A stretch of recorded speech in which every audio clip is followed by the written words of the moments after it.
நம்பிக்கை நம்பிக்கை நம்பிக்கை நம்பிக்கை இல்லாமல் நாளை இல்லை.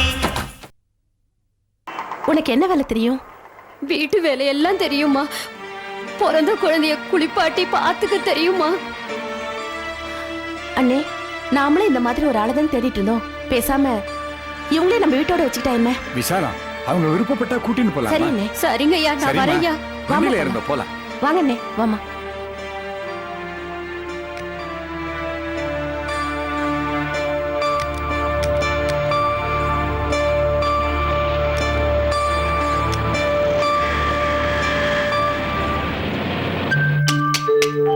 சக்தி குட்டி.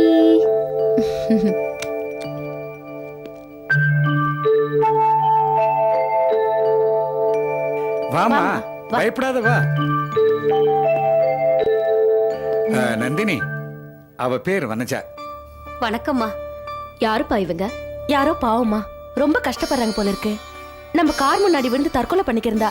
நல்ல வேளை சரியான நேரத்துல அண்ணன் காரை பிரேக் போட்டு நிறுத்திட்டாரு. இல்லனா பெரிய ப்ராப்ளம் ஆயிருக்குமா. தற்கொலை பண்ணிக்கிறந்தாங்களா? எதுக்கு?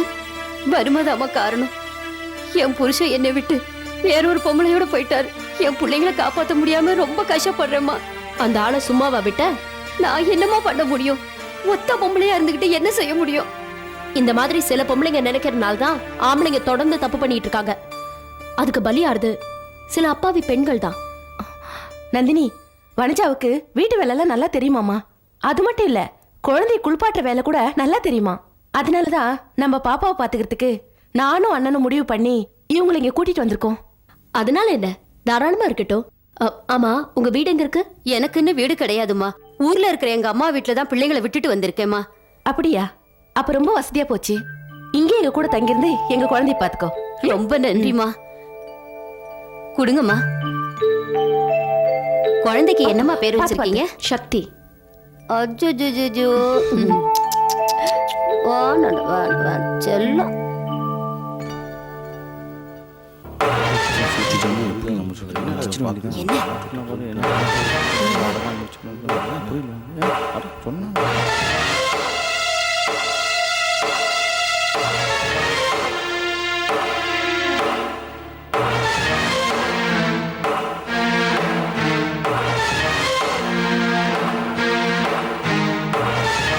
வணக்கம்மா.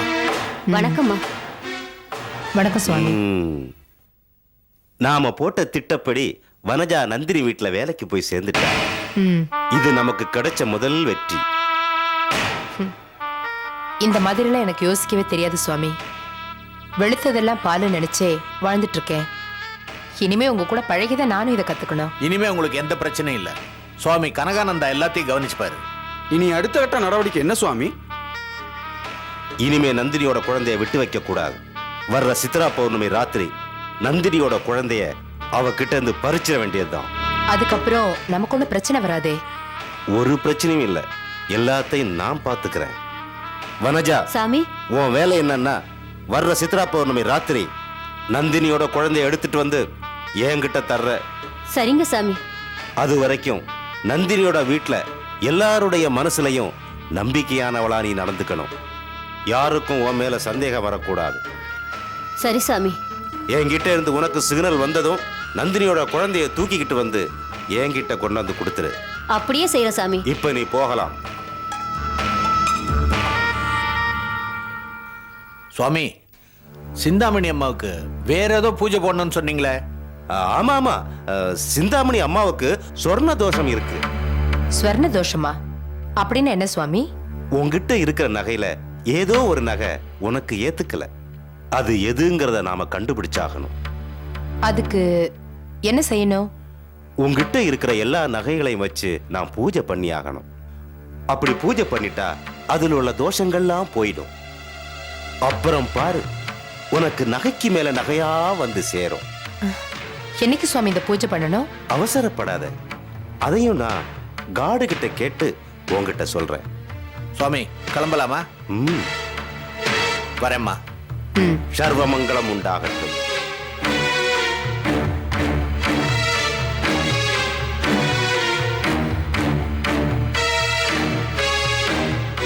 ஐயே ஆரே ஓடி செல்லம்.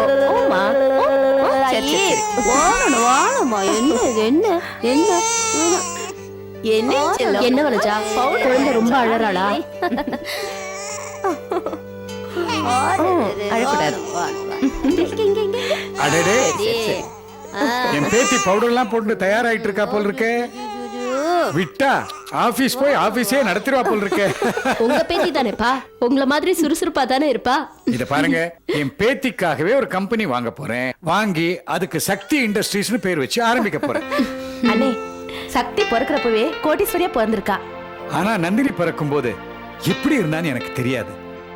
அவ தன் குணத்தினாலையும் மத்தவங்களுக்கு ஒத்தாசை பண்றதுனாலையும் கோட்டீஸ்வரியா வாழ்ந்திருக்கா. அப்படிப்பட்ட ஒரு நல்ல மகளை பெத்தவங்களை நான் பார்க்கணும்னு ஆசையா இருக்குமா.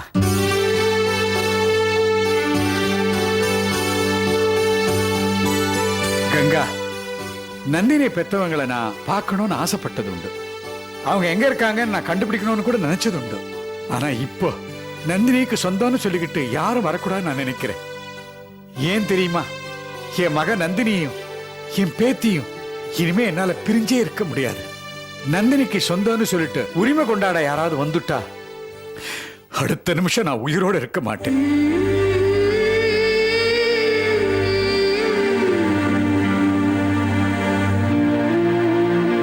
நீங்க 100 வருஷத்துக்கு இருப்பீங்க சார்.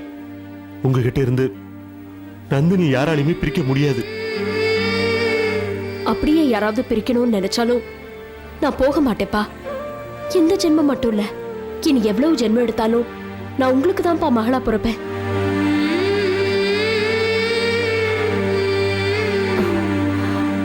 இதெல்லாம் கடவுள் விதித்த விதிமா.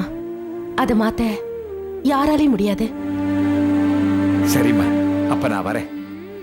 கங்கா, போலாமா? போலாம் சார். கங்கா, ஆபீஸ் வேலையெல்லாம் எப்படி போயிட்டு இருக்கு? போகுதுமா. நீங்க வர்றனால எல்லாரும் அவளோட எதிர்பார்த்துட்டு இருக்காங்க. அப்படியா? கூடிய சீக்கிரம் இந்த நந்தினி வந்துருவான்னு சொல்லுங்க. கங்கா, போலாம். போலாம் சார். சக்தி, டாடா.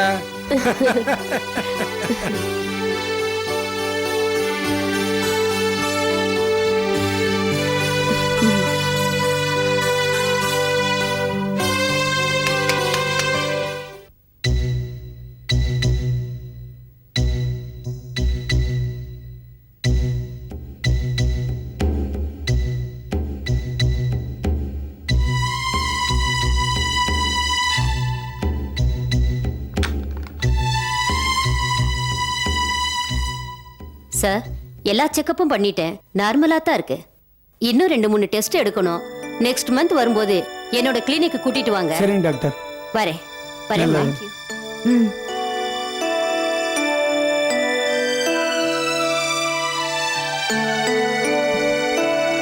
அப்பா, டாக்டர் வீட்டுக்கு கூட்டிட்டு வந்து செக்அப் பண்ற அளவுக்கு நாம பெரிய ஆளுங்களா?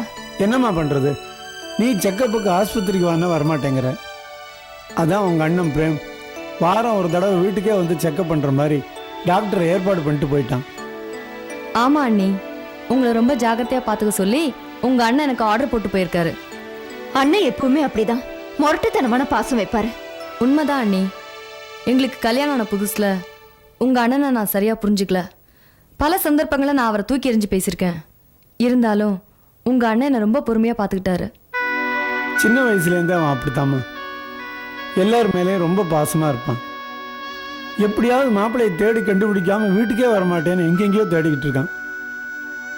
கூடிய சீக்கிரம் அந்த கேஸ் கோர்ட்டுக்கு வரப்போகுதுன்னு சொன்னாங்க. எது வந்து என்னம்மா பிரயோஜனம்? என்னைக்கு என் மாப்பிள்ளை இந்த வீட்டுக்கு வராரோ அன்னைக்கு தாம்மா எல்லாருக்கும் நல்ல நேரம்.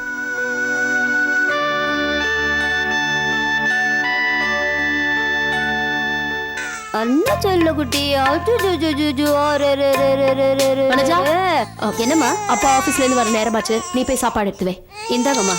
சக்தி கண்ணா, என்னடா என்னடா செல்லும்? இல்லப்பா, அழக்கூடாது. சக்தி, என்ன கண்ணா அழுற? அழக்கூடாது பாப்பா. சக்தி கண்ணா, இந்த பாரு அம்மா பாரு. என்னாச்சு? என்னாச்சு உனக்கு? ஓ, வேண்டாம் வேண்டாம் வேண்டடா.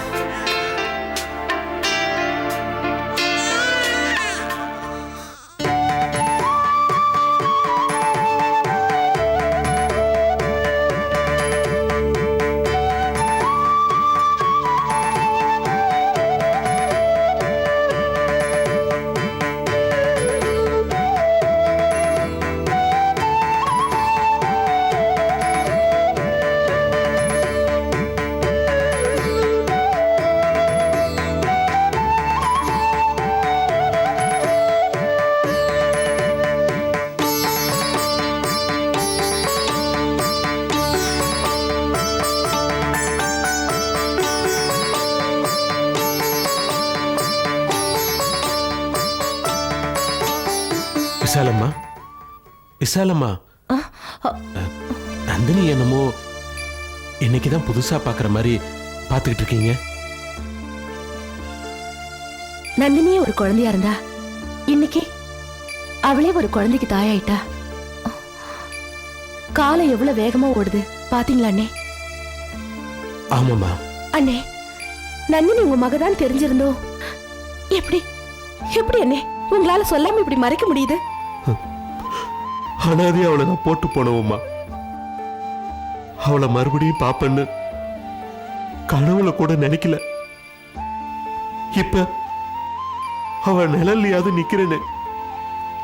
இது போதுமா எனக்கு? இது போதும்.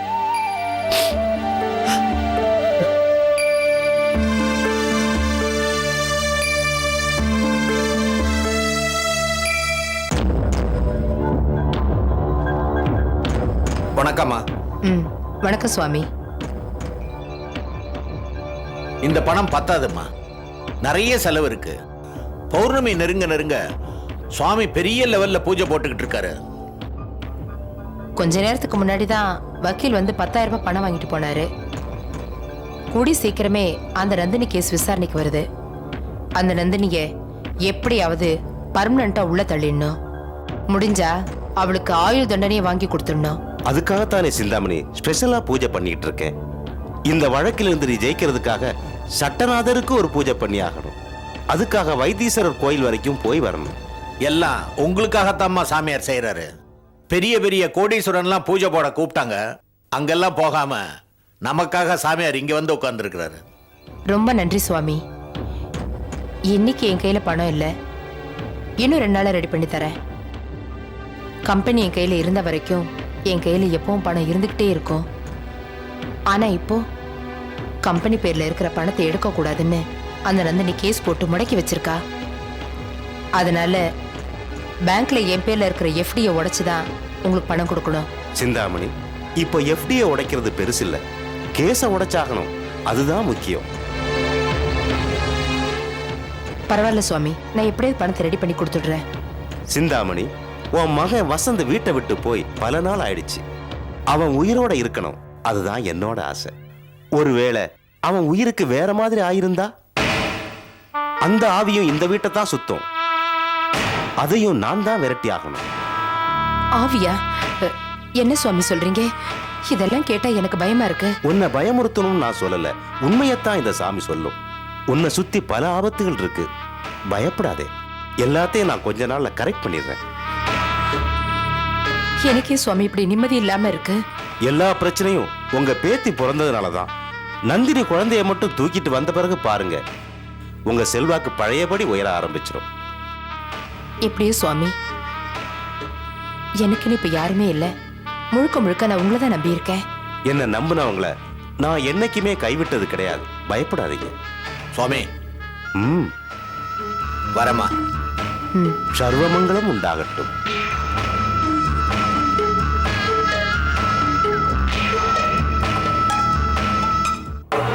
வக்கீல் சார், சிந்தாமணிக்கு அழிவு காலம் ஆரம்பிச்சாச்சு. எங்க குருநாதர் காலையில் பட்ட வேற என்ன நடக்கும்? அதானே நடக்கும். சரி, நீங்க போய் மத்தவங்க வந்துட்டாங்களா பாருங்க, போங்க. S pass. கனகசபை, உன்னை அழைச்சிட்டு வந்தது நானு. அதனால நான் சொல்றபடி தான் நீ நடக்கணும். ஒத்துக்கிறேன்.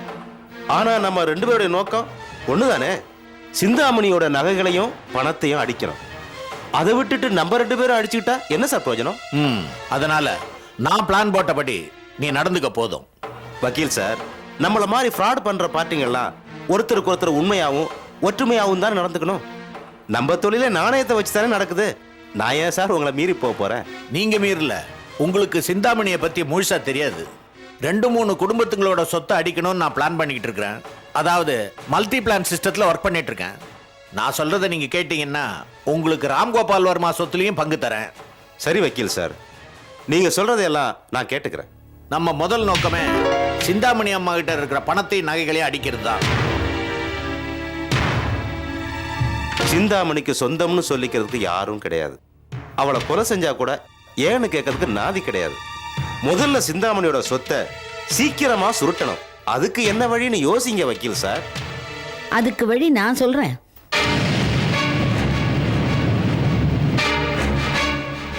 நீயா? பயப்படாதீங்க, நான் எப்பவுமே பிராக்டிக்கலா பேசுறவ. சொத்துல எனக்கு ஒரு பங்கு கொடுத்துருங்க, நான் உங்களுக்கு எப்பவுமே உதவியா இருக்கேன். சொத்துல ஒரு பங்கா? அவ்வளவு சொத்து உனக்கு எதுக்கு? அது உங்களுக்கு தேவையில்லாத கேள்வி. சரி, தெரிஞ்சோ தெரியாமலோ இங்க வந்துட்ட. ஒரு 10,000 ரூபா தரேன், வாங்கிட்டு போ. அதை நான் சிந்தாமணிக்கிட்டே வாங்கிடுவேனே. இதை பாருங்க, சொத்துல எனக்கு சம பங்கு கொடுத்துருங்க. சிந்தாமணி பத்தின எல்லா ரகசியமும் எனக்கு தெரியும், எல்லாத்தையும் உங்ககிட்ட சொல்லிடுறேன். வக்கீல் சார், நம்மளை விட அண்ணம்மா சிந்தாமணியை பற்றி எல்லா விஷயங்களையும் தெரிஞ்சு வச்சிருக்கா. அவளுக்கும் சொத்துல பங்கு தரதானே தொழில் தர்மம். சரி, உனக்கு தெரிஞ்சதை சொல்லு. உங்க பேர்ல எனக்கு நம்பிக்கை இல்லை, அதனால டோக்கன் அட்வான்ஸா ஒரு 50,000 கொடுங்க. விசால ரகசியத்திலேருந்து எல்லாத்தையும் உங்ககிட்ட சொல்லிடுறேன்.